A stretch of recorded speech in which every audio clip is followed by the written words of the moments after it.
Iran पर America Israel के हमले को 1 महीने पूरे हो चुके हैं। इस युद्ध की वजह से पूरे मिडिल ईस्ट सहित धीरे धीरे पूरी दुनिया पर प्रभाव पड़ रहा है।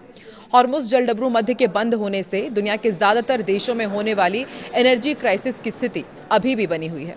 इसी बीच अमेरिका और इजराइल ने अब ईरान के जल संसाधनों को निशाना बना लिया है। नमस्कार, मैं हूं आकांक्षा और आप देख रहे हैं न्यूज 18 का डिजिटल प्लेटफॉर्म। इस वीडियो में हम आपको ईरान इजराइल जंग से जुड़ा हुआ हर एक ताजा अपडेट बताएंगे। तो फार्स न्यूज एजेंसी के मुताबिक ईरान के वाटर सोर्स को अमेरिका और इजराइल ने टारगेट किया है। ऐसे में ईरान की जनता को पीने के पानी के लिए भी तरसना पड़ सकता है। इसके पहले मिडिल ईस्ट में तनाव तब बहुत ज्यादा बढ़ गया था जब ईरान के सऊदी अरब के प्रिंस सुल्तान एयरबेस को निशाना बनाते हुए बड़ा हमला करने की जानकारी मिली। इस हमले में कम से कम 10 अमेरिकी सैनिकों के भी घायल होने की खबर है, जिनमें से 2 की हालत गंभीर बताई जा रही है। आपको याद ही होगा 28 फरवरी को ये जंग शुरू हुई थी, जिसमें ईरान ने अमेरिकी नौसेना के 2 अफसरों को हत्यारा बताते हुए अभी फिलहाल कार्रवाई करने की मांग की है। ईरान ने इन दोनों सैन्य अधिकारियों का नाम पता बताते हुए दोनों को मिनाब के स्कूल पर हुए हमले में हुई 175 मौतों का जिम्मेदार ठहराया है। वहीं अमेरिकी हमले में पीएमएफ का मुख्यालय भी तबाह हो गया है। यह हमला विशेष रूप से उन ठिकानों पर किया गया जहां ईरान समर्थित समूहों के लिए एडवांस मिलिट्री उपकरण तैयार होते हैं। हमले में एक रिमोट साइट को भी उड़ा दिया गया है, जहां ईरानी सेना का कमांड सेंटर होने का अंदेशा जताया गया है। वहीं एक और अपडेट ये है कि तेहरान टाइम्स की रिपोर्ट के मुताबिक ईरान के स्वास्थ्य मंत्रालय ने यह आंकड़ा साझा किए हैं कि अब तक ईरान में इस युद्ध के कारण 2076 लोगों की मौत हो चुकी है, जिनमें 216 बच्चे शामिल हैं और करीब जो घायल हैं वो 26,500 करीब हैं, उनमें 1,767 बच्चे शामिल हैं। वहीं यूएई ने ईरान की 530 अरब डॉलर की संपत्ति जब्त करते हुए ईरान के सभी रेजिडेंसी परमिट और गोल्डन वीजा रद्द कर दिए हैं। सूत्रों के हवाले से आई एक रिपोर्ट में यह भी दावा किया गया है कि हमले लगातार जारी हैं और इजरायली वायुसेना ने ईरान पर भीषण हमला किया और इस हमले में तेहरान स्थित एक मिसाइल साइट के क्रिटिकल ब्लॉक समेत एयरपोर्ट को तबाह कर दिया गया है। इजरायली हमले में ईरान की इंडस्ट्री ठप पड़ गई है, खासकर डिफेंस सेक्टर को भारी नुकसान पहुंचने का सिलसिला जारी है। इजरायल ने ईरान की दर्जनों हथियार बनाने वाली साइट्स पर हमला करते हुए बड़ी कामयाबी हासिल की है।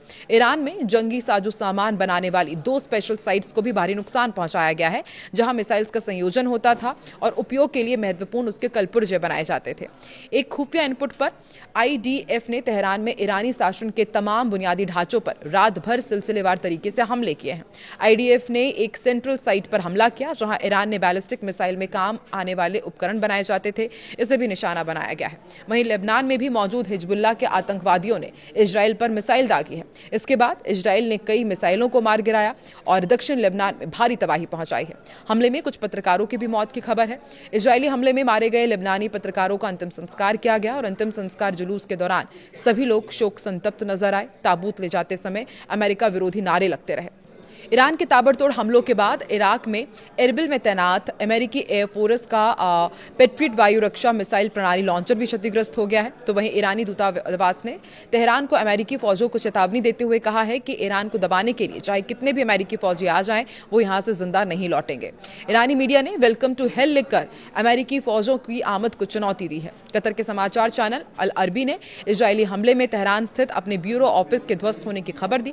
कतर के समाचार चैनल अल अरबी ने रविवार को बताया कि एक इजरायली मिसाइल ने तेहरान स्थित उनके कार्यालय की इमारत को निशाना बनाया, जिस पर काफी नुकसान हुआ है।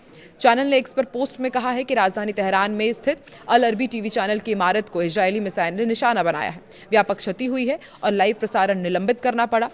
कार्यालय के अंदर से प्राप्त फुटेज में टूटी हुई खिड़कियां, चकनाचूर कांच और कुछ मलबा भी दिखाई दिया। इमारत के बाहर की तस्वीरें में भी सड़कें मलबे से ढकी हुई नजर आई और आसपास की इमारतों को भी काफी नुकसान पहुंचा है। ईरान युद्ध के कारण बिजली के बिल दोगुने से अधिक बढ़ गए हैं, ये भी एक ताज़ा अपडेट है।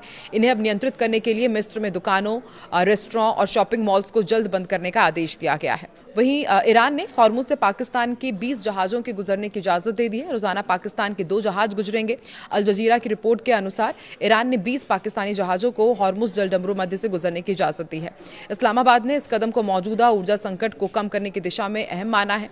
पाकिस्तान के विदेश मंत्री इशाक डार ने शनिवार को घोषणा की और बताया बताया कि इस व्यवस्था के तहत रोज 2 जहाज इस जलमार्ग से गुजरेंगे। वहीं प्रधानमंत्री नरेंद्र मोदी ने रविवार को नागरिकों से अपील की कि वो मिडिल ईस्ट में चल रहे भयंकर युद्ध से पैदा हुई चुनौतियों का सामना करने के लिए एकजुट हो जाएं और गलत जानकारियों के प्रति सतर्क रहें, सावधान रहें। अपने मासिक रेडियो कार्यक्रम मन की बात को संबोधित करते हुए पीएम मोदी ने कहा कि भारत के पड़ोस में चल रहा यह संघर्ष 1 महीने से भी ज्यादा समय से जारी है और इससे कई बड़ी चुनौतियां खड़ी हो गई हैं। तो इजराइल ईरान वॉर से जुड़ा हुआ ये पूरा अपडेट आपके सामने रहा। यदि आपको क्या लगता है कि आने वाले दिनों में ये युद्ध क्या और भी भीषण होने वाला है, कमेंट में अपनी राय जरूर दें।